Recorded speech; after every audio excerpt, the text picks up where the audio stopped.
നമസ്കാരം. മലയാളി വാർത്ത ഇൻസൈഡിലേക്ക് സ്വാഗതം. പത്തനംതിട്ടയിൽ വൻ പൊട്ടിത്തെറി. പാർട്ടി ഓഫീസുകൾക്ക് നേരെ ഇരച്ച് പ്രതിഷേധം. ആറന്മുളയിൽ പോലീസിനെ ഇറക്കി സർക്കാർ നീക്കം. പത്മകുമാറിന്റെ അറസ്റ്റിന് പിന്നാലെ വീടിന് സുരക്ഷ ഏർപ്പെടുത്തി. പത്മകുമാറിന്റെ വീട്ടിൽ നിലവിളിയും ബഹളവുമാണ്. വീടിന്റെ ഭാഗത്തേക്കുള്ള റോഡ് ബാരിക്കേഡുകൾ വെച്ച് പോലീസ് അടച്ചിരിക്കുകയാണ്. ആരെയും ഈ ഭാഗത്തേക്ക് കടത്തിവിടുന്നതും ഇല്ല. വഴി അടച്ചു പൂട്ടിയതോടെ പ്രദേശത്തുള്ളവർ പ്രതിഷേധത്തിൽ. കണ്ടവന്മാർ അമ്പലം കൊള്ളയടിച്ചതിന് നാട്ടുകാർക്ക് സ്വൈര്യം തരില്ല എന്ന് പ്രദേശത്തുള്ളവർ പച്ചയ്ക്ക് വിളിച്ചു പറയുന്നു. പത്മകുമാറിന്റെ കുടുംബത്തിന് നേരെയും തെറിവിളി. വാസു അകത്തായപ്പോഴും ഉയർന്ന ഒരു പ്രതിഷേധമുണ്ട്. നിന്റെയൊക്കെ 10 തലമുറ നന്നായാലും അത് അമ്പലം കൊള്ളയുടെ സമ്പത്ത് കൊണ്ടാണെന്ന്. പത്മകുമാറിന്റെ കാര്യത്തിലും ജനം പ്രതിഷേധിക്കുന്നത് ഇത് പറഞ്ഞുകൊണ്ടാണ്. പത്മകുമാർ കുടുംബത്തോടെ ഇപ്പോൾ എരുതിയിൽ വീണിരിക്കുകയാണ്. നേരെ ചെന്ന് വീഴുന്നത് വറചട്ടിയിലേക്കും. പത്തനംതിട്ടയിൽ സ്ഥിതി കൈവിട്ടു പോകുകയാണ്. പാർട്ടി വലിയ പ്രതിസന്ധിയിലേക്ക് വീണിരിക്കുന്നു. CPM അമ്പലം കൊള്ളക്കാരെന്ന പ്രതിഷേധം ശക്തമാകുകയാണ്. പന്തളത്തും ആറന്മുളയിലും ഭക്തരുടെ നേതൃത്വത്തിൽ പ്രതിഷേധ പരിപാടികളിലേക്ക് കടക്കുന്നു. പത്തനംതിട്ടയിൽ പാർട്ടി ആളെ ഇറക്കിയിരിക്കുകയാണ്. പത്മകുമാറിന്റെ അറസ്റ്റോടെ അടപടലം പൊള്ളി നിൽക്കുകയാണ് പാർട്ടി. ഇതിനിടെ ശബരിമല കൊള്ളയിൽ പാർട്ടിയിലും കൂട്ടയടിയാണ്. ഈ കൊള്ളക്കാരെ ഇതുവരെ സംരക്ഷിച്ചത് ഉന്നതന്മാരാണെന്ന് പിണറായിക്ക് നേരെ വിരൽ ചൂണ്ടി വിമർശനം. വിവാദം വന്നപ്പോൾ തന്നെ ആരോപണ വിധേയരെ പാർട്ടി പുറത്താക്കിയിരുന്നുവെങ്കിൽ പാർട്ടി ധാർമ്മികത കാണിച്ചു കള്ളന്മാരെ സംരക്ഷിക്കില്ല എന്ന് ജനങ്ങൾക്ക് ബോധ്യപ്പെടുമായിരുന്നു. എന്നാൽ അറസ്റ്റ് വരെ കാത്തിരുന്നു. പാർട്ടിയെ പ്രതിരോധത്തിലാക്കിയവർ ഇപ്പോൾ വായും പൂട്ടി മിണ്ടാതിരിക്കുകയാണെന്ന് മുതിർന്ന നേതാക്കൾ വിമർശനമുന്നയിക്കുന്നു. തദ്ദേശ തെരഞ്ഞെടുപ്പിൽ ശബരിമല തിരിച്ചടിച്ചാൽ അതിന് കാരണക്കാർ ചിലർ മാത്രമായിരിക്കുമെന്ന് പിണറായിയുടെ പേര് പറയാതെ നേതാക്കൾ മുറവിളി കൂട്ടുന്നു. പത്മകുമാർ വിഷയത്തിൽ നേതാക്കന്മാർക്ക് പലർക്കും പല അഭിപ്രായമാണ്. ഉപ്പ് തിന്നവർ വെള്ളം കുടിക്കുമെന്ന് വിദ്യാഭ്യാസ മന്ത്രി വി ശിവൻകുട്ടി പ്രതികരിച്ചു. പത്മകുമാറിന് എന്തെങ്കിലും പങ്കുണ്ടെങ്കിൽ പത്മകുമാർ അനുഭവിക്കേണ്ടി വരും. പത്മകുമാർ കുറ്റക്കാരനാണെന്ന് ഇപ്പോൾ പറയാൻ കഴിയില്ല. ചോദ്യം ചെയ്യൽ കഴിഞ്ഞതേ ഉള്ളൂ. കുറെ നടപടികൾ കൂടി ഉണ്ടല്ലോ എന്നും ശിവൻകുട്ടി പറഞ്ഞു. കുറ്റപത്രം സമർപ്പിക്കുന്നതുവരെ കാത്തിരിക്കണം. സർക്കാരിന്റെ കൈകൾ ശുദ്ധമാണെന്ന് കടകംപള്ളി സുരേന്ദ്രന്റെ പ്രതികരണം. അതായത് പത്മകുമാറിനെ വിമർശിക്കാതെയാണ് ദേവസ്വം മുൻ മന്ത്രിയുടെ പ്രസ്താവന. ദേവസ്വം ബോർഡിന്റെ തീരുമാനങ്ങൾ സർക്കാരിന്റെ അറിവോടെയല്ലെന്നും സംസ്ഥാനത്തെ 5 ദേവസ്വം ബോർഡുകളും സ്വതന്ത്രമായി പ്രവർത്തിക്കുന്നവയാണെന്നും കടകംപള്ളി സുരേന്ദ്രൻ പ്രതികരിച്ചു. പാർട്ടി സംസ്ഥാന സെക്രട്ടറി ഇക്കാര്യത്തിൽ നിലപാട് വ്യക്തമാക്കിയതാണെന്നും കടകംപള്ളി പറഞ്ഞു. ദേവസ്വം ബോർഡിന്റെ പ്രവർത്തനത്തിന് മന്ത്രിതലത്തിൽ ഫയൽ അയക്കേണ്ട കാര്യമില്ല എന്നും ദേവസ്വം ബോർഡുമായി ബന്ധപ്പെട്ട ഒരു ഫയലും തന്റെ ഭരണസമയത്ത് വന്നിട്ടില്ല എന്നും കടകംപള്ളി പറഞ്ഞ് ഇപ്പോൾ കൈയൊഴിഞ്ഞിട്ടുണ്ട്.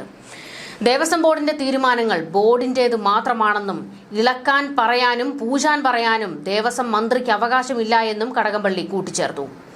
ദേവസ്വം ബോർഡിന്റെ തീരുമാനങ്ങൾ സർക്കാരിന്റെ അറിവോടെയല്ല. പ്രതിപക്ഷം ഒരുപാട് അന്യായങ്ങൾ വിളിച്ചു പറയുന്നുണ്ട്. പ്രതിപക്ഷ നേതാവ് മറുപടി പറയാത്തതിന് കോടതി മുഖേന സിവിൽ കേസ് ഫയൽ ചെയ്തിട്ടുണ്ട്. താൻ അയച്ച അപകീർത്തി കേസിൽ പ്രതിപക്ഷ നേതാവ് ഇതുവരെയും മറുപടി നൽകിയിട്ടില്ല. എല്ലാ കാര്യങ്ങളും മാധ്യമങ്ങളോട് വിളിച്ചു പറയേണ്ട ആവശ്യമില്ല എന്നും കടകംപള്ളി പ്രതികരിച്ചു. അതായത് സ്വർണ്ണക്കൊള്ളയിൽ കടകംപള്ളി സുരേന്ദ്രന് പങ്കുണ്ടെന്ന് പ്രതിപക്ഷ നേതാവ് VD സതീശൻ പറഞ്ഞിരുന്നു. അതിനെതിരെയാണ് ഇപ്പോൾ കടകംപള്ളി വിമർശനം ഉന്നയിച്ചിരിക്കുന്നത്. ശബരിമല സ്വർണ്ണക്കൊള്ള അന്വേഷണത്തിൽ കർശന നടപടി ഉറപ്പാണെന്ന് CPM പത്തനംതിട്ട ജില്ലാ സെക്രട്ടറി രാജു എബ്രഹാം പ്രതികരിച്ചു. ഈ വിഷയത്തിൽ പത്തനംതിട്ടയിൽ നിന്ന് ആദ്യം സംസാരിക്കുന്നത് രാജു എബ്രഹാമാണ്. അതായത് സ്വർണ്ണക്കൊള്ളയിലും പത്മകുമാറിന്റെ അറസ്റ്റിലും ആരും കൂടുതൽ പ്രതികരിക്കാൻ നിൽക്കരുതെന്നും ചർച്ചകൾക്ക് നിൽക്കാൻ പാടില്ലെന്നും സോഷ്യൽ മീഡിയയിൽ വരുന്ന വാർത്തകൾക്ക് താഴെ കമന്റ് ചെയ്യാൻ ഒന്നും പോകരുതെന്നാണ് പത്തനംതിട്ടയിലെ CPM നേതാക്കൾക്കും അണികൾക്കും AKG സെന്ററിൽ നിന്ന് പോയിരിക്കുന്ന നിർദ്ദേശം. അതുകൊണ്ട് രാജു എബ്രഹാം മാത്രമാണ് ഇപ്പോൾ ഈ വിഷയത്തിൽ പത്തനംതിട്ട ജില്ലയിൽ നിന്ന് പ്രതികരിച്ചിരിക്കുന്നത്. ആരാണെങ്കിലും മുഖം നോക്കാതെ നടപടിയെടുക്കാൻ മുഖ്യമന്ത്രി പറഞ്ഞിട്ടുണ്ട് എന്ന് രാജു എബ്രഹാം വ്യക്തമാക്കി. ഇനി പാർട്ടി പ്രവർത്തകനാണെങ്കിലും കർശന നടപടി ഉണ്ടാകും. ഇതുമായി ബന്ധപ്പെട്ട മുഴുവൻ ആളുകളെയും തൂക്കിയെടുത്ത് അകത്തിടാനാണ് മുഖ്യമന്ത്രി പറഞ്ഞിട്ടുള്ളത്. അതുകൊണ്ട് തന്നെ കർശന നടപടി ഉണ്ടാകുമെന്നും CPM പത്തനംതിട്ട ജില്ലാ സെക്രട്ടറി പറഞ്ഞു. ശബരിമല സ്വർണ്ണക്കൊള്ള കേസ് അന്വേഷണത്തിലൂടെ ഭക്തരുടെ വിശ്വാസം സർക്കാർ നേടിയെന്നും രാജു എബ്രഹാം അഭിപ്രായപ്പെട്ടു. ജില്ലാ കമ്മിറ്റി അംഗവും മുൻ ദേവസ്വം ബോർഡ് പ്രസിഡന്റുമായ പത്മകുമാറിന്റെ ചോദ്യം ചെയ്യൽ നടക്കുന്ന വേളയിലായിരുന്നു എബ്രഹാം ഇങ്ങനെ പ്രതികരിച്ചത്. SIT അന്വേഷണത്തിൽ തെളിവുകളോടെ വന്നാൽ ആരായാലും ചോദ്യം ചെയ്യപ്പെടണം. ആരാണെങ്കിലും മുഖം നോക്കാതെ നടപടി സ്വീകരിക്കട്ടെ എന്നും CPM ജില്ലാ സെക്രട്ടറി ഇപ്പോൾ പ്രതികരിച്ചിരിക്കുന്നത്. അതായത് പത്തനംതിട്ട ജില്ലയിൽ നിന്ന് വലിയൊരു വിഭാഗം CPM നേതാക്കൾക്ക് കൊള്ളയിൽ പങ്കുണ്ട് എന്നാണ് വിവരങ്ങൾ. അങ്ങനെ നോക്കിയാൽ രാജു എബ്രഹാം ഇപ്പോൾ പ്രതികരിച്ചതുപോലെ മുഖം നോക്കാതെ നിങ്ങൾ നടപടിയെടുക്കുകയാണെങ്കിൽ പത്തനംതിട്ട ജില്ലയിലെ CPM നേതാക്കളുടെ എണ്ണം കുറയുമല്ലോ എന്ന ഒരു ട്രോൾ ഇപ്പോൾ രാജുവിന് നേരെ ഉയരുന്നുണ്ട്. പത്മകുമാറിന്റെ ദേവസ്വം ബോർഡിൽ അംഗങ്ങളായിരുന്ന 2 പേർ പ്രാഥമിക ചോദ്യം ചെയ്യലിന് നേരത്തെ ഹാജരായിരുന്നു. ഇവർ 2 പേരും പറഞ്ഞത് തന്ത്രിയും ദേവസ്വം ജീവനക്കാരും പറയുന്നതാണ് അന്നത്തെ ദേവസ്വം ബോർഡ് ചെയ്തിരുന്നത് എന്ന് വ്യക്തമാക്കിയിട്ടുണ്ട്. ഇതിന് സമാനമായ മൊഴിയാണ് പത്മകുമാർ നൽകുന്നത്. ഉണ്ണികൃഷ്ണൻ പോറ്റിയെ വിശ്വാസത്തിലെടുത്തത് തന്ത്രിയെ വിശ്വാസത്തിലെടുത്തത് കൊണ്ടാണ് എന്നാണ് പത്മകുമാറിന്റെ മൊഴി. അതായത് തന്ത്രിയാണ് പോറ്റിയെ ശബരിമലയിൽ എത്തിച്ചത് എന്ന് പറഞ്ഞു വെക്കുകയായിരുന്നു പത്മകുമാർ. തന്ത്രിയുടെ ആളെന്ന നിലയിലാണ് എല്ലാം ഉണ്ണികൃഷ്ണൻ പോറ്റിക്ക് ചെയ്തു നൽകിയത് എന്നാണ് പത്മകുമാർ മുൻപും നിലപാട് വ്യക്തമാക്കിയത്. എന്നാൽ വിഷയത്തിൽ പത്മകുമാറിനെതിരെ നിരവധി തെളിവുകൾ SIT ശേഖരിച്ചു കഴിഞ്ഞിട്ടുണ്ട്. അറസ്റ്റിലായ എല്ലാവരും പത്മകുമാറിനെതിരെയും മൊഴി നൽകിയിട്ടുണ്ട്. ഈ സാഹചര്യത്തിലാണ് നിർണായകമായ അറസ്റ്റിലേക്ക് SIT കടന്നത്. ഒരു രാഷ്ട്രീയ ഉന്നതനെതിരെയും പത്മകുമാർ മൊഴി നൽകിയിട്ടുണ്ട്. ഏറ്റുമാനൂർ ക്ഷേത്ര കവർച്ചയിൽ തെളിവുണ്ടാക്കിയ സാക്ഷിക്ക് ദേവസ്വം ബോർഡ് വീട് വെച്ച് നൽകിയിരുന്നു. ഇത് സ്പോൺസർഷിപ്പായി പോറ്റി നടത്തിയതാണ്. പത്മകുമാറിന്റെ നിർദ്ദേശപ്രകാരമായിരുന്നു ഇത്. പോറ്റി മറ്റൊരു രാഷ്ട്രീയ ഉന്നതൻ പറഞ്ഞതെല്ലാം ചെയ്തു കൊടുത്തിരുന്നുവെന്നും അതിന്റെ അർത്ഥം ആ നേതാവിനും സ്വർണ്ണക്കൊള്ളയിൽ പങ്കുണ്ടോ എന്ന സംശയം പത്മകുമാർ ഉയർത്തിവിട്ടിരുന്നു. അതായത് തനിക്ക് നേരെ ഒരു അന്വേഷണവും വരാതിരിക്കാൻ മറ്റു പലരിലേക്കും അന്വേഷണം വഴിതിരിച്ചു വിടാൻ പത്മകുമാർ പലയാവർത്തി കളിച്ചിരുന്നു. SIT ഇത് ഗൗരവത്തിൽ എടുക്കുമോ എന്നതാണ് ഇനി ഉയർന്ന ചോദ്യം. സ്വർണ്ണക്കൊള്ളയിൽ ഈ ഉന്നതൻ ഫയലുകളൊന്നും കണ്ടിട്ടില്ല എന്നും പറയുന്നുണ്ട്. അത് നേരെ പോകുന്നത് ആരിലേക്കാണ് എന്നുള്ളത് കേരളത്തിന് ഏകദേശം വ്യക്തമായിട്ടുണ്ട്.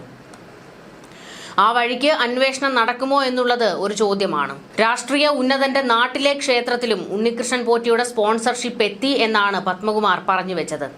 എന്നാൽ തന്ത്രിക്കെതിരെ നൽകിയ മൊഴികളിൽ പരിശോധന നടക്കുകയും ചെയ്യുന്നുണ്ട്. ഇതും രക്ഷപ്പെടാനുള്ള പത്മകുമാറിന്റെ ശ്രമമാണെന്ന വാദം സജീവമാണ്. 2 ദിവസം മുൻപ് തന്ത്രിക്കെതിരെ മുൻ മേൽശാന്തിയുടെ പേരിൽ വ്യാജ കത്ത് പ്രചരിച്ചിരുന്നു. ഉണ്ണികൃഷ്ണൻ പോറ്റിക്ക് പിന്നിൽ തന്ത്രിയാണെന്ന് വ്യാജമായി വരുത്തുന്നതിനായിരുന്നു ആ കത്ത്. ആ കത്ത് എഴുതി എന്ന് പറഞ്ഞ മേൽശാന്തി തന്നെ അങ്ങനെ ഒരു കത്തില്ല എന്ന് വ്യക്തമാക്കുകയും ചെയ്തിട്ടുണ്ട്. അന്വേഷണ അട്ടിമറിക്ക് വേണ്ടിയാണ് ഈ കത്ത് എന്ന് അന്വേഷണ സംഘവും വിലയിരുത്തുന്നുണ്ട്. കത്ത് എഴുതിയത് ആരാണ്? അതും ഒരു ചോദ്യമാണ്. പത്മകുമാറോ അതോ വാസുവോ? കേസിൽ 2018 ഭരണസമിതിയെ പ്രതിയാക്കിയപ്പോൾ തന്നെ പത്മകുമാർ പ്രതികരണം നടത്തിയിരുന്നു. പ്രതികരണം ഇങ്ങനെയായിരുന്നു: 2007 മുതൽ ഉണ്ണികൃഷ്ണൻ പോറ്റി ശബരിമലയുമായി ബന്ധപ്പെട്ട് പ്രവർത്തിക്കുന്നുണ്ട്. 2007 പോറ്റി വരുന്നത്. കീഴ്ശാന്തിയുടെ സഹായിയായിട്ടാണ് വന്നത്. 2007 മുൻപ് പോറ്റി എവിടെയായിരുന്നു? അത് അന്വേഷിക്കണം. അതിനു മുൻപ് ജാലഹള്ളി അയ്യപ്പ ക്ഷേത്രത്തിലായിരുന്നു. ആലപ്പുഴയിലെ കീഴ്ശാന്തിയുടെ സഹായിയായിട്ടാണ് പോറ്റി ശബരിമലയിലെത്തിയത്. അതിനു മുൻപ് ജാലഹള്ളി അയ്യപ്പ ക്ഷേത്രത്തിലെ ശാന്തിക്കാരനായി എന്നുള്ളതിന് കൃത്യമായ തെളിവുകളുണ്ട്. എന്തുകൊണ്ട് അക്കാര്യങ്ങൾ അന്വേഷിക്കുന്നില്ല? അതും അന്വേഷിക്കൂ. ആരായിരുന്നു അവിടുത്തെ തന്ത്രി എന്നും അന്വേഷിക്കണം. മാധ്യമങ്ങൾക്ക് പത്മകുമാർ നൽകിയ മറുപടി ഇതായിരുന്നു. അതായത് തന്ത്രിയിലേക്ക് അന്വേഷണം എത്തുന്നതിന് വേണ്ടി പത്മകുമാർ ഇങ്ങനെ ചില പ്രസ്താവനകൾ നടത്തിയിരുന്നു. ഈ അവതാരങ്ങളെ മുഴുവൻ അവിടെ കൊണ്ടുവന്നത് 2019 ഭരണസമിതിയാണോ? ഉണ്ണികൃഷ്ണൻ പോറ്റി 2007 വന്നയാളാണ്. എന്നേക്കാൾ ബന്ധമുള്ള ആളുകൾ ഇവിടെ വേറെ ഉണ്ടല്ലോ, പോറ്റിയുമായിട്ട് വളരെ അടുത്ത ബന്ധമുള്ളവർ.